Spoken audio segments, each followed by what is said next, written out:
figure they nominated me because I didn't do anything bad. You know, you don't put anything out, they can't knock you.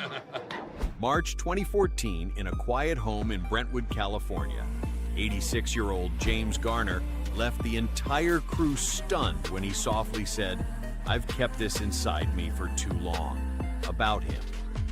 No one understood who him was until Garner uttered a name that sent shockwaves through Hollywood. Randolph Scott, the man who taught me what loneliness really means. Just one short sentence, yet it struck like lightning through the memories of a vanished golden age. Randolph Scott had died in 1987, and whatever existed between the two men had long been treated as a forbidden secret buried under decades of silence.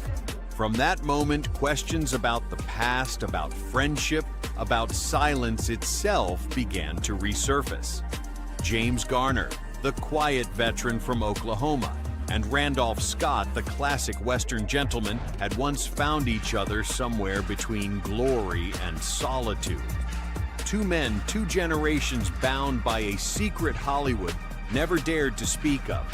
And now, with the final spotlight fading, he finally chose to speak. Why did James Garner, who had kept silent for nearly half a century, decide to reveal that truth at the end of his life? Let's find out. James Garner was born in 1928 in Norman, a small town in the state of Oklahoma, where the red earth and dusty winds never seemed to rest. It was the era of the Great Depression, when poor families like the Garners struggled day by day just to survive the winter. His mother died early. His father worked as a painter, often leaving home to look for jobs everywhere. From a young age, Garner learned to endure and to be silent.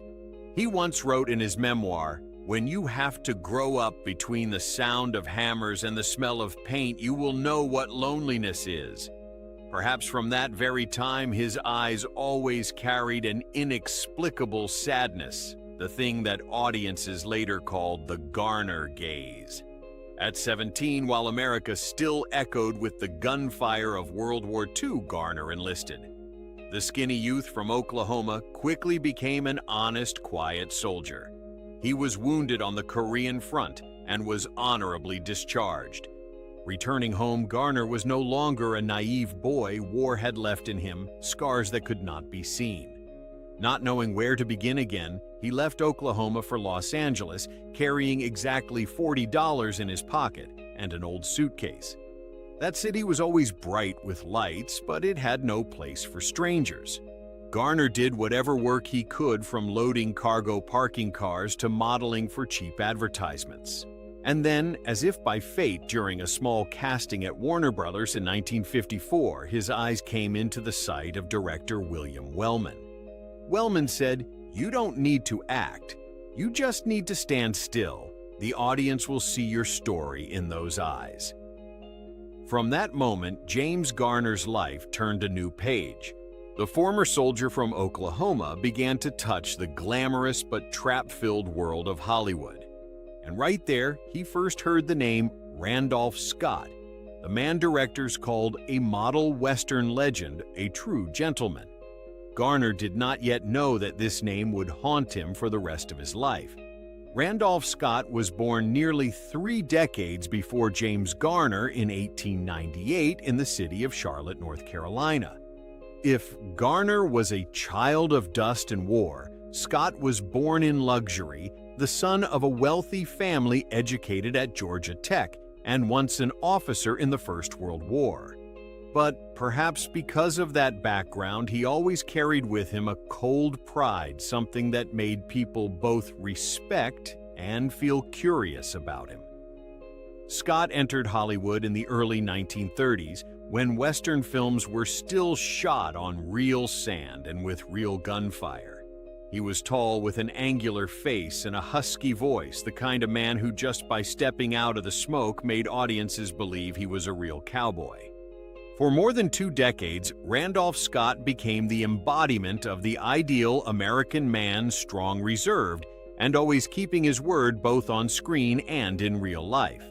But beneath that calm exterior, Scott was an extremely private person. He stayed away from parties, rarely gave interviews, and almost no one knew about his personal life. There was a time when Hollywood tabloids rumored that he lived with actor Cary Grant in a villa in Santa Monica, a relationship that stirred public opinion, but Scott remained absolutely silent. He only said briefly in a rare moment, "People have the right to say whatever they want. I just need to live the way I think is right." By the early 1950s, Randolph Scott was already a legend, while James Garner was just a new face at Warner Brothers. Two people, two generations that seemed like they would never intersect. Yet Hollywood always has its own strange way of arranging things. One morning in early 1955 at the Warner lot in Burbank, California, Garner was standing in a corner backstage, nervously waiting to audition for a supporting role in a Western. The back door opened and Randolph Scott walked in. He was no longer young, but his posture remained straight, each measured step making the entire room seem to pause. Scott observed Garner for a moment and then said in a low voice, "You have the eyes of someone who has walked through a battlefield. Hollywood needs eyes like that." No one knew what that sentence would begin. But for James Garner, that moment felt like a call both gentle and fateful.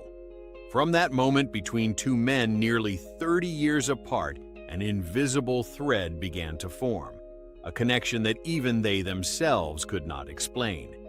In the days that followed, Garner kept going back and forth to the Warner Brothers lot in Burbank, a place full of dust, the smell of fake gunpowder and harsh lights. Every time Randolph Scott appeared, the atmosphere seemed to slow down. He walked unhurriedly, a coffee cup in hand, an old cowboy hat worn with age, but his gaze remained sharp, as if it could see right through the person before him. As for Garner, the young actor, both shy and curious, always tried to keep his distance, but could not take his eyes off that man. One afternoon, when the day's shoot ended, Scott came over, placed his hand on Garner's shoulder, and said softly, "Hollywood will not be easy on those who are sincere. But if you know when to be silent, it won't swallow you whole." Garner only nodded. He did not fully understand the meaning of the sentence, but the feeling in his heart was strange, both understood and warned. A few days later, Scott unexpectedly sent an invitation come to his house in Beverly Hills for dinner. That house stood apart on a hill so quiet you could hear the wind sweeping through the palms. There was no luxury, no guests, just two men, two glasses of whiskey, and stories of war cinema, and the loneliness of men who must live inside their own shells. Garner recalled that on that night Scott spoke more than he had ever imagined. He talked about the years of non-stop filming, about the pressure to maintain the image of a perfect gentleman, and even about things he couldn't share with anyone in this city. Garner didn't dare ask more. He simply listened in silence, but inside a deep empathy began to kindle. After that dinner, Garner often frequented Scott's house. They would talk for hours in the living room sometimes without saying anything at all, just sitting quietly gazing at the city lights beneath the hill. A man of experience and a man searching for himself both seemed to find in the other something that Hollywood could never give them peace. Between them gradually formed a strange bond, not father and son, yet not entirely friends. Garner once said he made me both admire and fear him, because with just one look, he could make me feel stripped bare before myself. And from there, what neither of them expected began a relationship that went beyond every mold of Hollywood at the time where fame is a mask and silence is the only way to survive. In the years that followed, amid the hectic rhythm of Hollywood, James Garner and Randolph Scott still kept the habit of meeting regularly. Every time Garner finished a scene at the Warner Brothers studio, he would drive his black Pontiac up the slope leading to Scott's villa on Rodeo Drive. That villa, hidden among old palms and dim yellow lights, was where two men who seemed to have nothing left to prove could talk all night about the things no one dared to speak aloud in the heart of the film capital. Scott would often pour Garner a glass of whiskey and put on a jazz record by Duke Ellington, the music they both loved. They talked about the past, about war, about roles, and about quiet fears. Garner was still young, still believed in glory, still dreamed of a fair Hollywood. Scott was different. He had lived long enough to understand that in this city, silence is the only thing that helps a person endure. But Hollywood never lets any secret rest. One morning in 1957, when Maverick, the television series that launched Garner to stardom, was airing nationwide, the magazine Confidential suddenly published a photo of him fishing in Malibu with Randolph Scott. Both were dressed simply smiling in the sun, an image that seemed harmless, but sent the tabloids into a frenzy.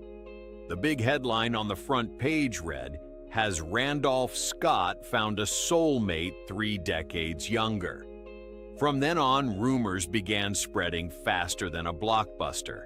Some papers asserted that they often appeared together at private parties in the Hollywood Hills. A few columnists even hinted that between the two existed a bond beyond friendship. In the 1950s, the mere insinuation of that was enough to bury a career forever. Warner Brothers immediately intervened. One morning, Garner was called to a producer's office. The man behind the large wooden desk looked at him through thick glasses, his voice cold as steel. "Don't let off-screen relationships damage your reputation. In Hollywood, sometimes a single photo is enough to end an entire career." Garner did not answer. He only looked down at his hands, the hands that had once clasped Scott's during late-night conversations. When he left the office, the sunlight outside made him squint. For the first time, he clearly understood what it felt like to be touched by Hollywood, both chilling and exposing. That evening, he drove to Rodeo Drive. The villa lights were still on. Scott still sat on the porch pipe in hand as always. But this time, Garner did not step inside. He lingered before the gate for a long time, then turned the car around. No farewell was spoken, but both knew that silence was the final word. From that day on, they gradually drifted apart. Garner was busy with projects and a reputation rising like a kite in the wind, while Scott, like a fading shadow, withdrew from the world he had once dominated. Between them, there was no quarrel, no resentment, only a distance that grew longer and longer, the distance of two people who understood that sometimes to keep what is most precious, one has to lose each other. In 1962, Randolph Scott announced his retirement after completing Ride the High Country, the final film that closed out more than 3 decades as a Western icon. The press conference that day took place in Los Angeles under the harsh midday sun, and Scott said only one brief sentence: "It's time for others to continue the road I've walked for too long." After that, he packed his bags, left California, and returned to Charlotte, North Carolina, the hometown where he was born. The old red brick mansion on Queens Road became the place where he withdrew for the rest of his life. Scott married Patricia Stillman, a former model, who had appeared in a few magazines in the 1940s, but they hardly ever appeared together in public. He spent his time hunting, reading the Bible, and every morning walking around the garden, keeping completely away from Hollywood's noise. Meanwhile, on the other side of the country, James Garner was stepping into the brightest period of his career. In 1963, he appeared in The Great Escape, the classic film that catapulted him to international movie stardom. By the mid-1970s, with the series The Rockford Files, Garner became the emblem of the American man who is calm and humorous, yet harbors emotional depth. Audiences loved him. Hollywood celebrated him. And yet, amid the praise, there was always a quiet emptiness in those eyes, an emptiness whose shape no one knew. Close friends say that Garner never mentioned Randolph Scott in any conversation, but in the old leather wallet he always carried, there was a small photograph of the two of them sitting on the porch of the Rodeo Drive house, a glass of whiskey set between them on a wooden table and Scott's half smile. No one knew why he kept that photo, but each time he saw it, Garner would simply smile and quietly put it away. In 1987, Randolph Scott passed away in Charlotte at the age of 89. The small funeral was held at First Presbyterian Church in the cool autumn of Carolina. Few of his old friends from the film industry were present, as most had either died or long left the spotlight. James Garner did not attend either. He stayed in Los Angeles, sitting alone by the window watching the rainfall. The next day, a wreath was sent to the funeral, along with a small note with no sender's name.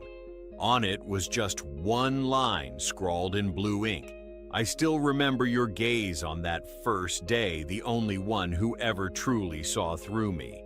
No one in the church knew who it was from. But Patricia Stillman Scott's wife, when she read the line, merely smiled faintly and whispered, "It must be from him." And somewhere between the two ends of the country, a man who had chosen silence for so long felt more than ever the emptiness in his heart, an emptiness that fame money or millions of stage lights could never fill. In the 2000s, James Garner was already in his 80s.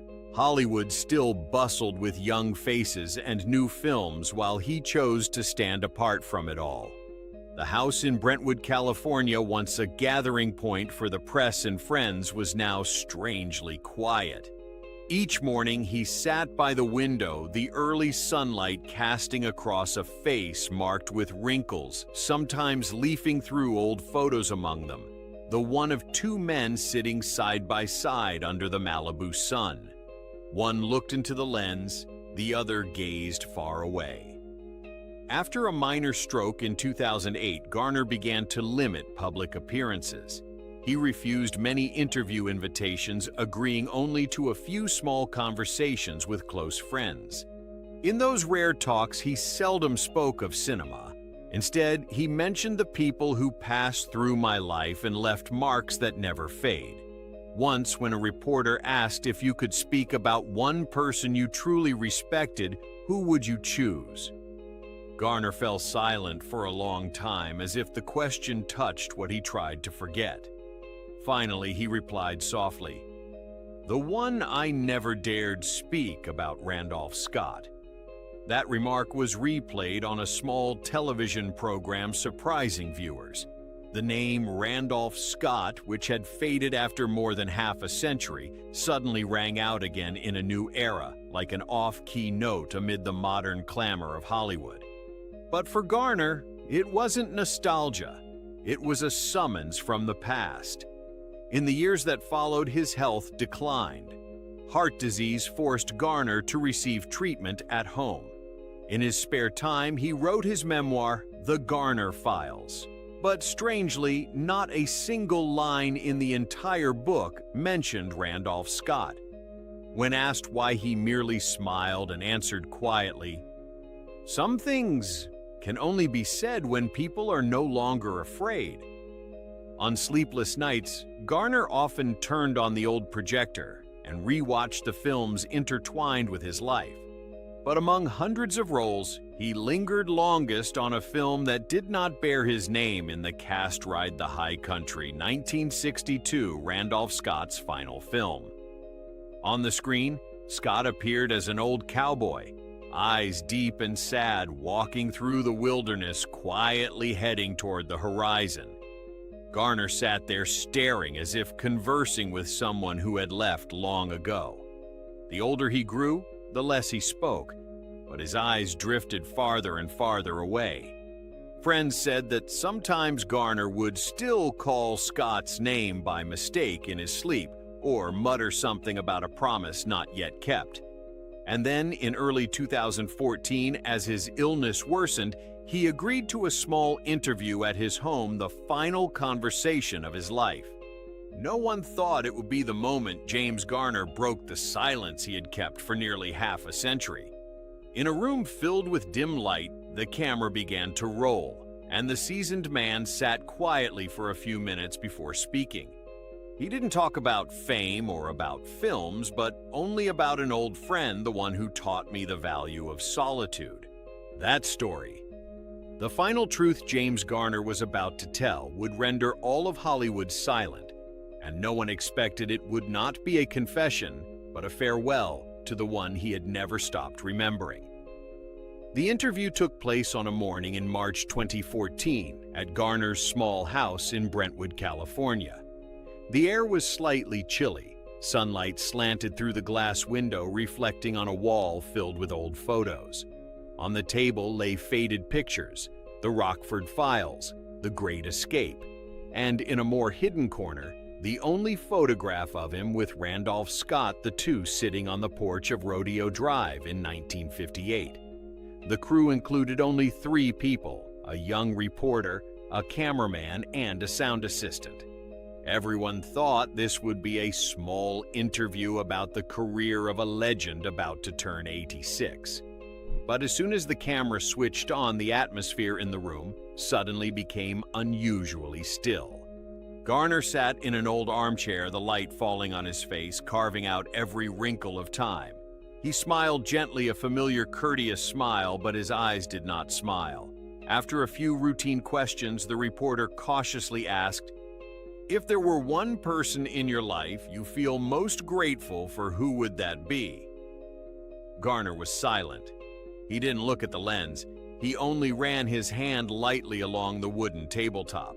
After a few seconds, he spoke slow, hoarse, but so clear that the whole room seemed to hold its breath. "Randolph Scott." A long pause.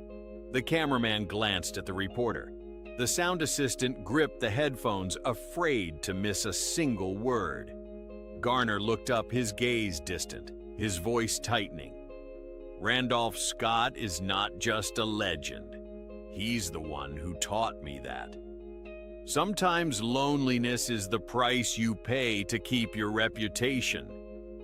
He stopped, took a deep breath, as if each word pulled up a buried shard of the past. Then he went on, his voice softening but growing heavier. Hollywood back then didn't accept the truth. Those who weren't like the majority were pushed into the shadows. Scott lived and died in silence because of that. The camera kept running. No one in the room dared to speak. Outside the window, a dry leaf drifted down to the yard. The wind through the crack in the door sounded like a sigh. Garner reached for the water glass, but his hand trembled so much he couldn't hold it steady. He set the glass down, then lifted his head, eyes now moist. "I kept that inside me for too long. I once promised him I'd never speak of it. But now, perhaps it's time for people to know what kind of man he was." The reporter hesitantly asked again, "Are you talking about friendship or something more?"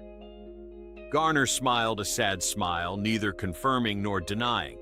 He answered softly, almost only loud enough for the mic to catch. "He was the only person who made me feel truly seen. There were no tears, no lament.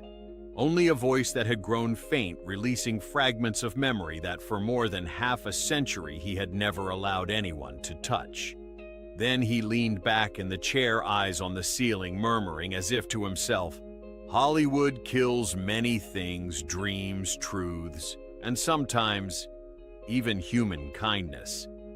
I just want to give Scott back a truth he deserved." A small click sounded. The camera auto-stopped when the tape ran out. No one in the room said anything. The reporter simply sat there, not daring to look at Garner. Light from the window cast his shadow on the wall behind him, a solitary shape trembling between brightness and darkness. A few minutes later, Garner collected himself and smiled lightly as if to dispel the heavy air. He joked, "You know what's the funniest thing? I spent my life playing heroes. But in the end, what I remember most is the man who taught me how to be silent." The crew left the house when the day had turned to evening. In the yard, golden sunlight washed the house walls, while Garner remained seated, staring into the distance. As the door closed, the young reporter whispered to her colleague, "Do you feel like he just said goodbye?" The other replied softly, "No, I think it was a confession, but not to us." 4 months later, on July 19, 2014, James Garner passed away in that very house in Brentwood. When relatives sorted through his belongings, they found in the nightstand drawer a handwritten letter never sent. The lines were faint and scrawled, but still readable. "Randolph, I kept the promise for too long. Now I'm not afraid anymore. Thank you for seeing me when I hadn't yet seen myself." There was no recipient, no address. Just a letter more than half a century late, written in faded ink but honest to the core. That interview was never broadcast in full, partly because the Garner family wanted to keep it private, partly because they knew that that final truth was not meant for the press, but for a single person somewhere beyond the reach of this world. And so, like a closed circle, two people who had met in Hollywood's sunlight in 1955 now met again in memory, in final words, and in eternal silence. James Garner is gone, but his words still echo through the film capital. Sometimes to keep your reputation, you have to trade your soul. As for me, I just want to reclaim the part of my soul I left beside him. And somewhere, perhaps Randolph Scott has heard it too. Nearly a decade has passed, but that year's recording still sends shivers whenever it's mentioned. In the dim light of the frame, James Garner's husky voice resounds slow, heavy, and haunting. No one knows exactly what truth he was referring to, friendship, love, or simply the torment of two souls who once saw themselves in the same loneliness. Yet one thing is undeniable. Both James Garner and Randolph Scott lived in an era when silence was armor, a fence of protection, and also the prison that confined them. They loved their craft, loved the image Hollywood created, but that very world forced them to bury the truest part of themselves. "I think he forgave me," Garner once said in his final words, "because in the end, I spoke." That line rings like a confession light, yet deep, not only sent to someone who has passed, but also as if spoken to himself, a man who lived his entire life under bright lights while carrying a dark corner in his heart. Perhaps in that very moment, the two Western legends finally found rest, not as icons guarding an image, not as two people divided by prejudice and fear. Only the serenity of souls that found each other after more than half a century separated by time and silence. Today, as Hollywood has changed, as people can easily speak the things once deemed forbidden, their story still mirrors a past that's not easily forgiven. Because sometimes, to tell a truth, a person must wait an entire lifetime. And the question remains ringing out amid the studio lights that have gone dark, amid the wind whispering through the old streets of Beverly Hills. Will Hollywood ever be brave enough to face the truth James Garner spoke? Or will it choose silence as it has for centuries? And that was the story James Garner carried with him for half a century, one he only dared to speak of at the very end of his life. A truth neither loud nor dramatic, yet powerful enough to make all of Hollywood bow its head in silence. Because sometimes what haunts us most isn't what's been lost, but what was never said. And what about you? What do you think of the final truth James Garner left behind? Was it friendship, love, or simply a farewell from a lonely soul in a glittering world? Share your thoughts in the comments below. If you love heartfelt, genuine stories filled with the lingering echoes of Hollywood's legends, don't forget to like, share this video, and subscribe to the channel so you won't miss the next journeys. Thank you for watching till the end. See you in the next video where we'll open another chapter of Hollywood where the lights have gone out. but the memories still shine forever.